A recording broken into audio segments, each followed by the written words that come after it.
அன்புமிக்க சகோதர சகோதரிகளே, இன்றைய நற்செய்தியில சதுசேயர்கள் இயேசுவை கேள்வி கேட்கிறார்கள். கேள்வி கேட்பவன் 5 நிமிடத்திற்கு முட்டாள், ஆனால் கேள்வியே கேட்காதவன் வாழ்க்கைக்கு முட்டாள் என்று சொல்லுவார்கள். ஆனால் இன்றைய நற்செய்தியிலே இடம்பெறும் சதுசேயர்களின் கேள்வியை எந்த வகையில் சேர்த்துக்கொள்வது என்று பார்த்தால் மேற்சொன்ன வகையிலும் சேர்த்துக்கொள்ள முடியாது என்பதுதான் உண்மை. பதிலே தெரியாமல் உண்மையான அறிவு தாகத்தோடு கேள்வி கேட்பவர்கள் இருக்கிறார்கள்.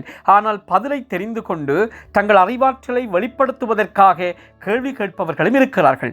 இப்படிப்பட்ட இருமாப்பு புத்தியோடு கேள்வியை எழுப்பியவர்கள்தான் சதுசேயர்கள். அதிலும் குறிப்பாக இயேசுவை சாதுர்யமாக பதம் பார்க்க வேண்டும் என்ற எண்ணத்தோடு எழுப்பப்பட்ட கேள்விதான் சதுசேயர்களின் உயிர்த்தெழுதல் பற்றிய கேள்வி. ஆனால் அவர்களின் புத்தியை அறிந்து சாமர்த்தியமாக இயேசு பதிலளிப்பதுதான் நமக்கு வியப்பை தருகிறது. உயிர்த்தெழுதலை குறித்த தங்கள் ஐயத்தை நேரடியாகவே சதுசேயர்கள் கேட்டிருக்கலாம். ஆனால் மிகவும் குதர்க்கமாக ஒரு பெண்ணை 7 பேருக்கு சம்பந்தப்படுத்தி கேட்டது அவர்களின் கீழ்த்தரமான புத்தியை காட்டுகிறது. தன்னை சிக்க வைத்து இன்புற வேண்டும் என்று எண்ணிய சதுசேயர்களிடம் சற்றும் எரிச்சல் படாமல் பொறுமையோடு பதில் தரும் இயேசுவின் ஆளுமை நமக்கெல்லாம் ஒரு பாடம். சிக்கலான சூழ்நிலைகளை ஞானத்தோடும் விவேகத்தோடும் கையாள்வதிலும் தன்னை தாக்க முன்னெடுக்கப்படும் முயற்சிகளை இறையரசின் உண்மைகளை புரிய வைப்பதற்கும் அதன் விழுமியங்களை விதைப்பதற்கும் தரப்பட்ட வாய்ப்பாக மாற்றுவதிலும் இயேசு கிறிஸ்து சிறந்தவர். அந்த வகையில் உயிர்த்தெழுதலை குறித்த சரியான பார்வையை அனைவருக்கும் இயேசு எடுத்துரைக்கின்றார்.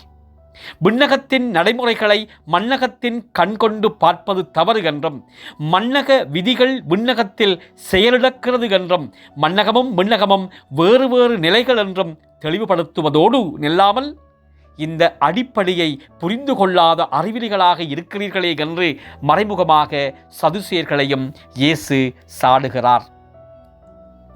கடவுள் என்றும் வாழ்பவர்.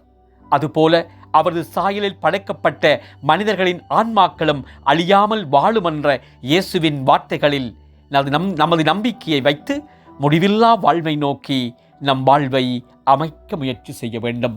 சிந்தித்தவர்களாக இன்றைய நாளுக்குள்ளே செல்லுவோம். மன்றாடுவோமாக. அன்பின் பரலோக பிதாவே, இயேசு ஆண்டவரே, தூயாவியானவரே, உம்மை போற்றுகிறோம்.